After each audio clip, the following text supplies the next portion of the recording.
My name is Miguel Mata, first generation American, retired military veteran, and now full-time college student.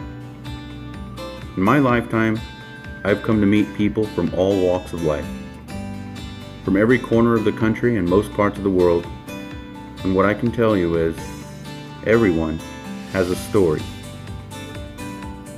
On my channel, I plan to share those stories with all of you and prove that despite the differences that make each of us who we are as individuals, fundamentally, we are all the same. And I believe that through the common thread of overcoming challenges, caring for our loved ones, and helping our communities, the rest of us will realize that our world is actually much brighter than some would make us think. And now, to shed more light. This Way Out. Hello, welcome back to another episode of This Way Out. My next guest, episode 11. We're making progress. I'm so excited. My guest is, please state your name. Candice Amburgey. Candice Amburgey. And Candice comes to us today from, where are you from originally? Maryland. Maryland. I was born in Maryland, yeah. Okay. How'd you end up in Charleston? Dad was Marine Corps, so we moved around and we finally settled here. Oh, okay. I want to thank you for hanging out and doing this interview. You are probably familiar by now that this is a project that I started to kind of share stories about people and the stuff that they get over, and that everybody has a story. And I think John Roten is a friend of yours. Yes. And he actually recommended either you to me or me to you. I think he did both at the same time. Yeah. He kind of got us linked up there, and I really do appreciate that because you have an interesting story, and I think one that'll speak to a few people. I hope so. So, you're not from Charleston originally? Not originally, no. No. Where are you from again? Like, I was born in Baltimore, Maryland, and then we moved around a bit, so I grew up here. So I wouldn't really say I'm from anywhere. Oh, okay. Because you're a military brat. You're a military brat. Your Yep. dad was in, what branch was he in? Marine Corps. Okay, yeah. Your dad was a Marine, and was he stationed in Baltimore? Is there a Marine base in Baltimore? I don't know if it was Baltimore Oh, or just near there. it was in but it was in Maryland. Yes. Okay. So that's interesting. And then ended up here at Charleston. Yep. And Now he's stationed here. No, he retired here. Okay. Is he from here originally? Oh no, he's from New York. What brought him to Charleston? What made him choose Charleston? I don't really remember. Oh, okay. But that somehow or another Charleston ended up home. Yeah, that's pretty cool. What about your mom? What does she do? She just kind of does what she wants. Where's she from originally? Maryland. Okay. Yeah. So your parents met in Maryland? Yeah, she worked for NSA, and that's how they met. Oh, okay. Yeah. That's kind of cool. And then, wow, Candice showed up in the world. Basically. Neat. Okay. So you're a military family, and somehow or another, you guys ended up here at Charleston. What do you think? How old were you in Charleston? How old when you arrived in Charleston? I don't know, around 10-ish, I think. Okay. All right. So you've been here for about at least 2 decades. Yeah. You've been here to see a lot of changes. Then I would imagine in those 20 years. Mm-hmm. Where'd you go to school? Just out of curiosity. DuBose Middle. Okay. And that's private schools for a bit, and then we went to Summerall High. Was that one of those like where there's an academic focus or a performing arts school or anything like that? I didn't go to that one, I don't think. Oh, okay. All right. Were you a good student? Good enough. Yeah. You graduated. Yeah, I did. So, you've done some time in the military. What branch of the military did you? Air Force. Air Force. Yeah. And you joined, I would assume, out of here. You enlisted out of here. Yep, in 2007, and then I had to wait. So 2008 is when I got it. Were you in delayed enlistment? A little bit, yeah. Oh, okay. I think everybody goes into delayed enlistment. I was in delayed enlistment too. I was in delayed enlistment in February and didn't actually go to basic training until May. Anyway, yeah. So what'd you do? What'd you do while you were in the military? Well, I originally joined to be a linguist because they had a test and I passed it, but I didn't pass the course. I stuck it out for 6 months, and then I got washed out. Oh man. But Arabic's kind of tough. Yeah. Linguist is tough. That whole school is hard. Yeah, they every day just. Yeah. That's a tough, yeah. I know that I think it was between linguist and air traffic control, those are like number 1 and number 2 hardest schools to pass. Yeah. In the Air Force. I can see that. You can definitely they attest. They push it fast. Right. Okay, so you get reclassified then, I would imagine. Yep, I did. And actually, they would have sent us to be satellite or something with weather. I think I don't remember. But then some higher up was like, they have clearances. Why are they getting sent to do this job? You need to go somewhere else. And so we got reordered to go do UAV work. Oh, okay. Unmanned aerial vehicles. Yep. And where did you go do that at? Creech Air Force Base in Nevada. In Vegas. Yeah. Near Vegas, right? Near Vegas. Yeah. I guess there was like a shuttle that you could take from Nellis to Creech. They had a shuttle, and then they kind of got rid of it, and then they had vans. That you could carpool. Right, because Creech is one of those. It's like isolated, half an hour away. Yeah, it's one of those isolated bases. Yeah, there's not a lot there. Or there was. Can you disclose what kind of UAVs they had out there? I probably not specifically. Oh. I don't want to get in trouble for that. Right. But they had some Reapers and Predators, and that's all I'm gonna say. Right, yeah. Those things are pretty cool. Those ended up. Actually, when I was stationed at Edwards many years ago, I was able to see the Global Hawk get spun out in its test phase, and of course that was a long time. It was 1997, so 22 years ago. But yeah, I was there when it was getting spun up, and yeah, it was like super secret squirrel stuff, and now it's fully operational, doing its thing, and I think they have them out in. Anyway, doesn't matter. I'm getting off on a tangent.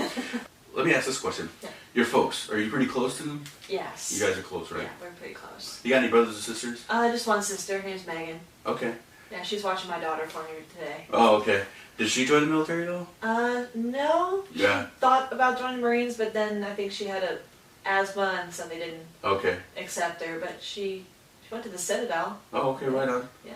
What happens in Vegas? You come to meet a special someone, right? Yes, I did. His name is Drew. Yeah. And how was that? Well, I know it doesn't necessarily end well, right? It's not. Well, it started out nice. It seemed like. Right. I hadn't really dated anybody, and I was young and innocent. Right. Little naivety and. A little bit. He said my eyes were pretty. Right. And I. You hadn't, up to that point, you hadn't done a lot of dating. You weren't. No. You didn't have there's a couple of high school relationships that lasted I don't know, a week. Right. Yeah. So this is my first real relationship. Okay. And then we ended up getting married. Right. Partially because we wanted to move out of the barracks, which is not a good reason. Don't do it. Okay. But yeah, so we get a house, and then he gets out. Mm-hmm. They had the voluntary separation thing for a while there, and he wasn't doing too well with the PT tests. Mm-hmm. So he ended up getting out voluntarily. Mm-hmm. So then I was in, and then I was told I was going to get moved to California, and Mm-hmm. we didn't want to move, or he didn't want to move, and I didn't really care. I guess I just wanted to make him happy. Right. So I ended up getting out so we could stay in Vegas, and then that got a little rough. Yeah. I joined the reserve so we could have money, and then I got lucky and got a contracting job. Wow. Hold on, if you don't mind, I'm gonna pause you there. When you and Drew first met, it was good at first. Just curious, how long was there a dating period at all? Not really. I think it was 3 months, which is also really quick. Right. You guys But kind of being just young and naive. right. Yeah. It felt right though at the time. Yeah. Right. It's so funny that I was going to say stupid love. I'm married 22 years. I've been married 22 years, and it's like a, I mean, you want it to be like you see in the movies, yes. right? Love at first sight and pow, it works, but that's not necessarily how it works. Sometimes it can. My parents actually, they only dated about 3 months or so before they got married, and they're still happily married even now. So it can work, but it didn't work for me. Was that part of your, did that play a part in, you kind of getting married when you did? Did you No, I don't think fall so. back on your thinking about I having just parents? didn't have experience. Okay, it just felt right. Yeah. So you went right into it, and you know what? Sometimes I gotta give it to you. You know, when the opportunity presented itself to give yourself some happiness, you took it. You know, Yeah. you took it. So I guess take that for what it's worth. Yeah. But good for you. Yeah.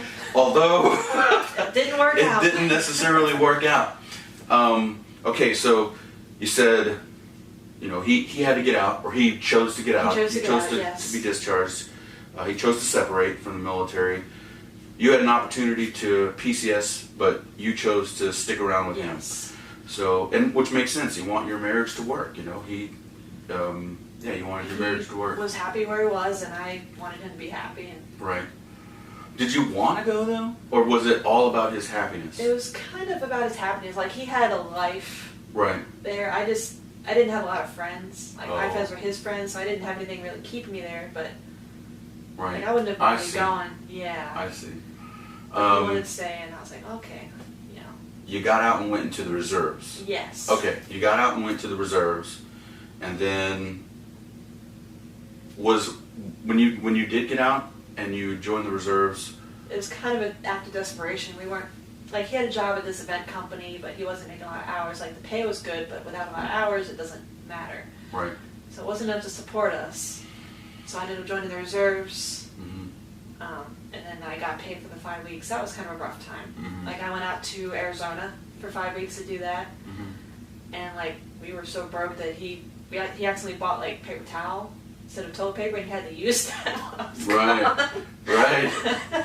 So you guys were some serious and I went financial to strain. I got to go to the BX. You know, I get peanut butter sandwiches Right. and those cheap dollar meal things. And Right. That's pretty much what I ate. Right. I think How long one did time. that go on for? I was there for 5 weeks. It went on until I got lucky. I was putting my name out there to get jobs, and I got contacted by this contracting company, Right. and ended up basically doing the exact same. I went back to Creech just as a civilian, Oh, okay. and that was good enough to keep us going. Yeah, that was Okay. a good job. I know you guys have a daughter together. Yes. Was she around during that time at all? No. Okay, so you guys had gotten back on your feet. No, when I got out of the military active duty, it was 2012. Uh-huh. And I think I started my contracting job in 2013, so maybe more than a couple months. I don't remember exactly, but Okay. You got a little girl coming, and you just gotten over this one period that was really, really rough. yeah, and then But it didn't really get any better, did it? no. What ended up happening after that? Well, I made enough to help us get by, but then what we were bringing in wasn't quite the same as we were bringing out. We were just above water. Right. Like, it just slowly got worse and worse. Where was And the? Just out of curiosity, like you said, you're getting income, but you're spending. Yeah, so we were doing the What- paycheck to paycheck thing Right. after a while. Okay. Is it a fair, at least guess, to say that there was some financial irresponsibilities taking I would place say there? that, yes. Not to bash anyone, Yeah. but yes, there was. Right. And that most of at least the way you see it, That's it's fair. mostly on the part of your now ex-husband. Not ex-husband, yeah. Right. I guess we don't necessarily need to go into specifics That's about the kind of spending that was taking Right. place, but there was, and I say you guys because when you're in a marriage, it's a partnership. So Yeah. there wasn't a smart money management No. taking place. So now you got a good job, right? You got Yeah. something to sustain you. Yeah.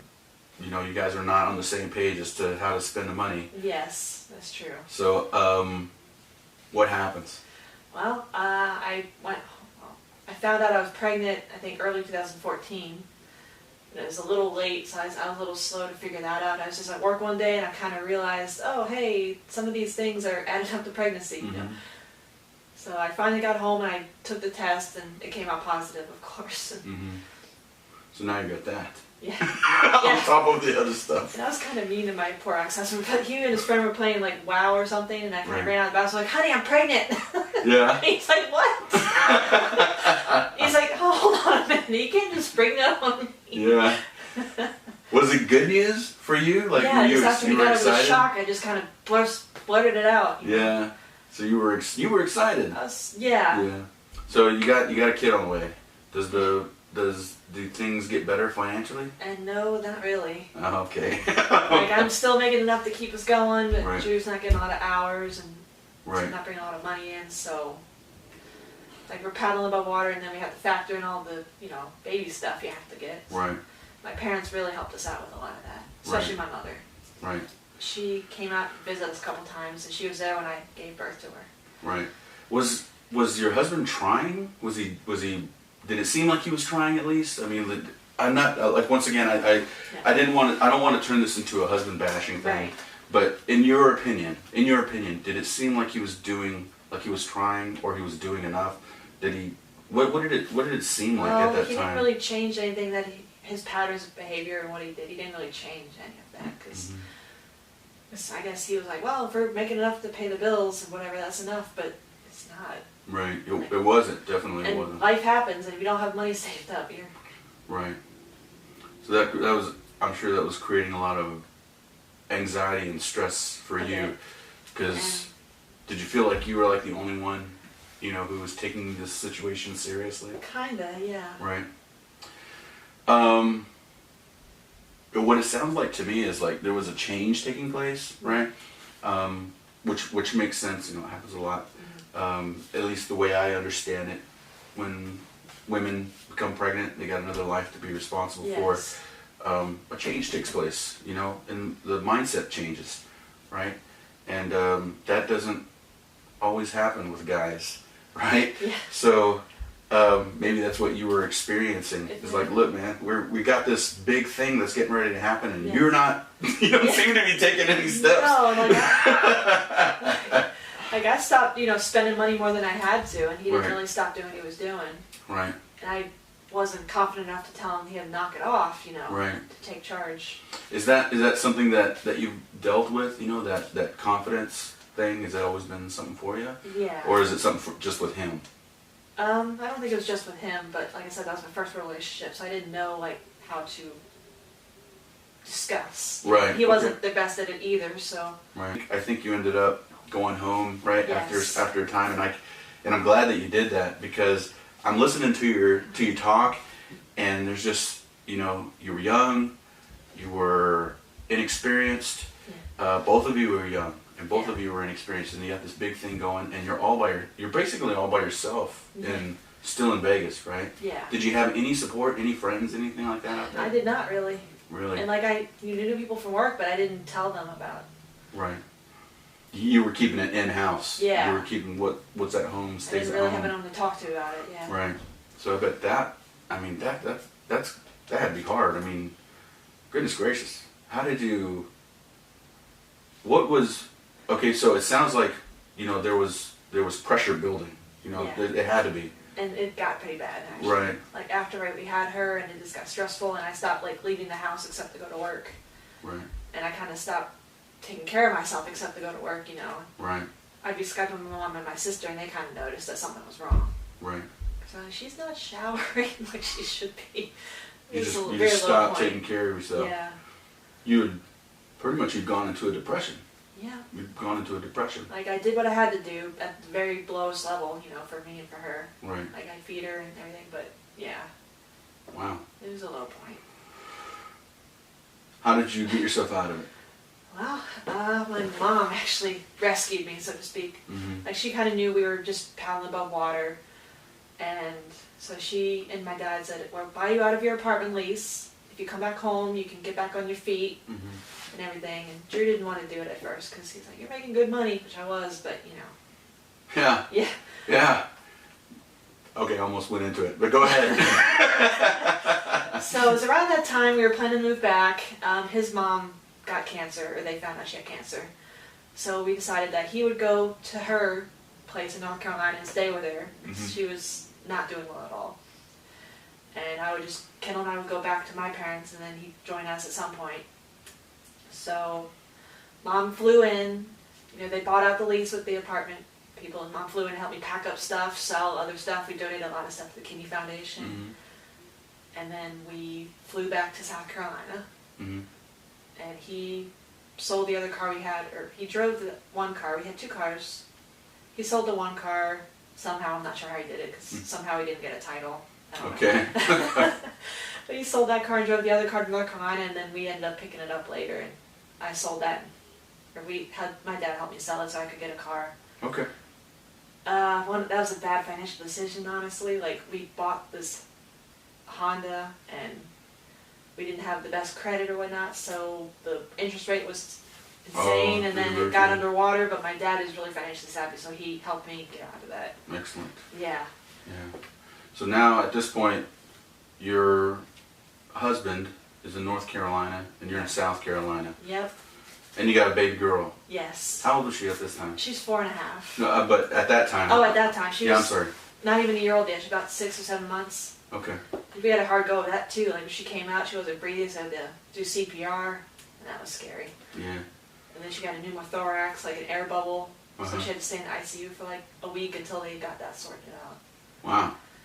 And then she got pneumonia over Christmas. So she was born in August and got pneumonia over Christmas and had to stay another week in the hospital.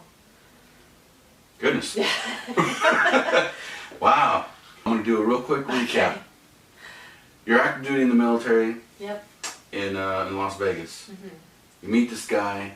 Yeah. You woo each other. Yeah. After 3 months, you guys get married.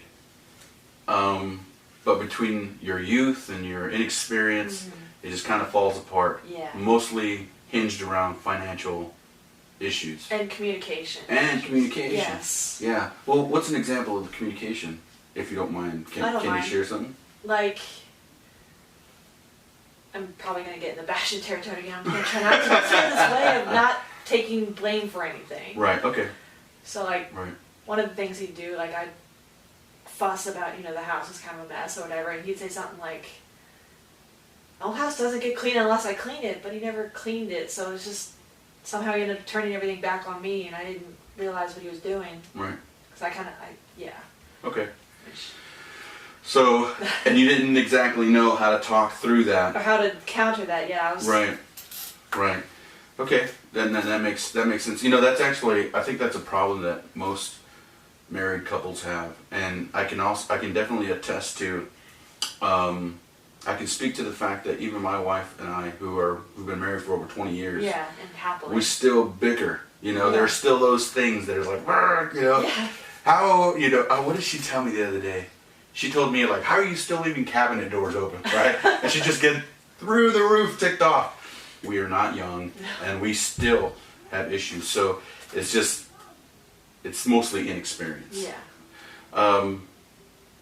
Okay, so your parents help out, Yes. and you guys have to split, or you guys end up having to go different directions because his Right. mom's sick.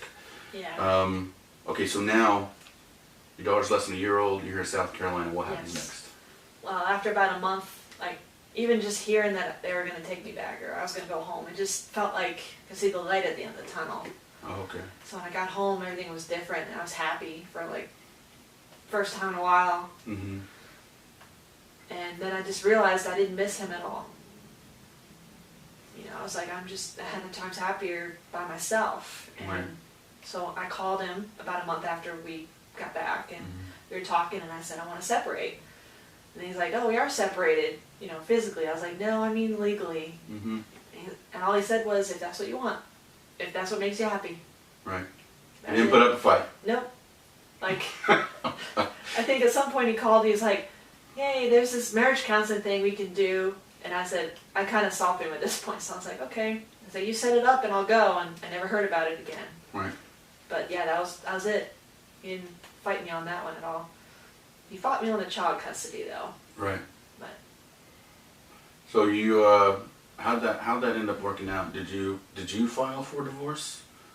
yes. You filed for divorce, and I'm sure that's where the custody thing came up, right? Yeah, so we did the year separation thing, because you have to do that before you can even start. And then I wrote him a letter saying, if we can settle this out of court, here's what the cost will be versus what the court costs are going to be, plus all the other stuff you don't know about. And I said, all I want is sole custody of Kendall, because I'm the one taking care of her, Mm-hmm. making decisions and everything. And he did not want to do that. Mm-hmm. He didn't want to give me sole custody, so I had to take it to court. Mm-hmm. And my parents again helped me because I couldn't afford the lawyer by myself. Right. So they funded me to do all that. And Mm-hmm. so we went through court, and I ended up getting sole custody, and he owes child support, Right. and that's where we are right now. So how long have you been divorced? I think 2 years at least, 2 officially. years. How's your relationship now? It's non-existent, really. Right. Does he see his daughter, Kendall? Last time we saw her was a couple of years ago. Last time I Right. talked to her was at least a year ago. Right. I think Christmas of last year, maybe the year before, I don't remember. It's been a while. Right. And he doesn't really talk to me anymore either, so Right. I have no idea what he's doing. That's just... Would you, if he did, at this point though, if he reached out to your daughter, would you prevent him from trying to create a relationship with her? No. No, just I'm not going to do all the work for him either, which I Right. think is what he... I mean, I'm just speculating here, but... Right. Do you want him to have a relationship with his daughter? At this point, Let me reverse the question. Okay. Would you like for Kendall to have a relationship with her father? A healthy one, yes. If he Right. was, doing what he was supposed to be doing, visiting her and supporting, Mm-hmm. then yes. But as what he's doing or not doing now, no, I can't say I would. Right. Because I think it wouldn't be fair. Right. Like, he did Skype her for a bit. He'd Skype 1 week or 2 weeks and then just kind of vanish. And that's not healthy. I don't Yeah. want that for her. So, How old is she now? she's 4.5. 4.5. Yeah. At some point, she's probably going to want to, Yeah. reach out to her dad. So I think, this is my opinion. No. I'm just giving you my opinion. I grew up as a product of divorced parents, and I give each of them a lot of credit because they were very good about the kind of relationship they had. Like, Yeah. they didn't bash each other. You know what I mean? Like, Yeah. there was no venom. When I would go with one or be with the other, you know what I mean? There was no venom. And what I would, I guess my advice to you would be just to be honest with your daughter. You probably already know that. But just be honest with her. The questions will come up, Yeah. and so I would just say be prepared to answer those questions, but to Yeah. be honest about them. Yeah, this is a hard thing, too. Yeah. So I don't want to tell her, like, oh, yeah, your dad doesn't want to see you or anything like that. Right. I mean, I assume, because he's Right. not trying. But I don't want to tell her that, because he might think there's something wrong with her, so that's... Right. And there's nothing. Right. There's nothing wrong. No. With it. No. I when we spoke the other day Yeah. in preparation for this episode, she's awesome. Yeah. She's awesome. You're doing an outstanding job. Which I think just that's the one thing that I would like to point out here is that you've been doing it by yourself, with the help of your parents. Yes. Right. With your help of your parents. Would you say their support is a big part of why you're finding so much success with Kindle now, or do you think that you could do it by yourself? Oh, no. Right. No. Uh, I mean, I could, but no, they helped a lot, right. and I wouldn't be doing as well as I am without them. Right. And this is kind of a dumb question, but I'm sure it goes beyond the financial assistance, Of course. right? Yes. Right. Because while you've been back in Charleston, you ended up getting a college degree, didn't you? I did, yeah. I graduated last December. Yeah. Congratulations. Oh, thank you. So what'd you get a degree in? Computer information systems. Yeah. Do you have a plan as to how you can apply that to a career or something? Exactly. I'm still working that out. Okay.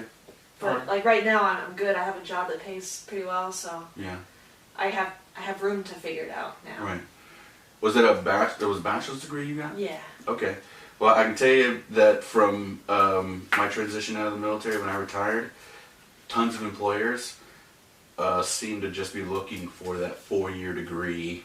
They don't even care I said they don't even care. But a lot of them, they just say 4-year degree. 4-year degree. It doesn't specify like in what. Anyway, just gee whiz, just throw that out there. But you got your degree. You've got good work. Yes. You consider yourself to be happy? I do. Are you in a new relationship at all? Yes, actually I am. Oh, I great. got lucky and found yeah. I got lucky and found a wonderful guy. Awesome. Yeah. How long has that been going on? About 6 months or so, since last October, officially. Yeah. Okay. Yeah. He's the guy that was at the when we met When we the were first at the time. park, that was him. Yeah, he seems like a pretty nice He guy. is good. And he was doing awesome with your daughter. He is. Your daughter seems to love him to death. She does. Yeah. Well, congratulations. Thank you. Excellent. That's great news. Oh, there was one more angle that I wanted to talk about, wasn't there? There was something cool that I wanted to mention.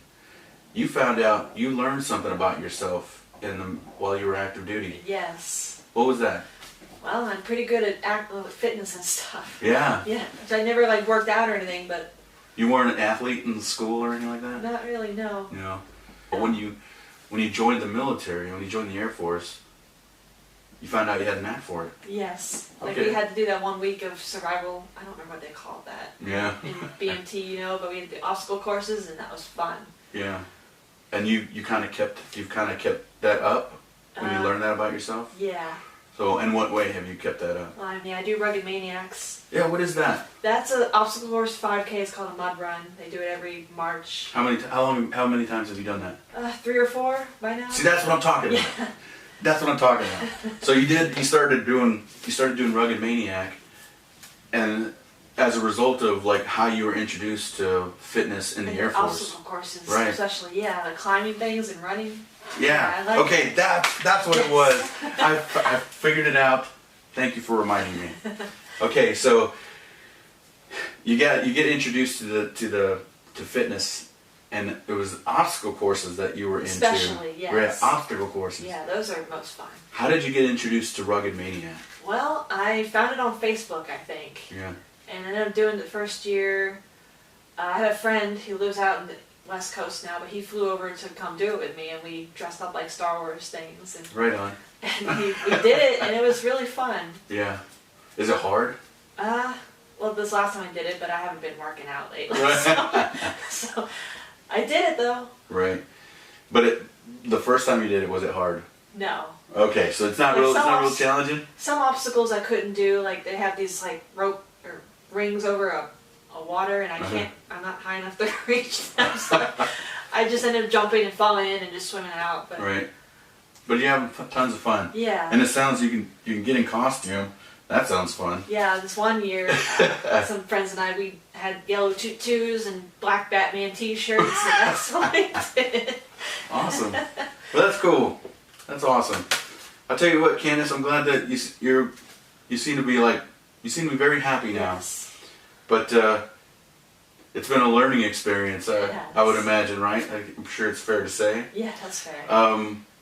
Sorry to hear that your marriage didn't work out, but I'm glad to hear that there was some good to come out of it. Honestly, it's probably gonna sound weird, but I'm glad it didn't work out because I feel like it brought me to where I am right now. Yeah. And Yeah, it's interesting how those types of experiences can,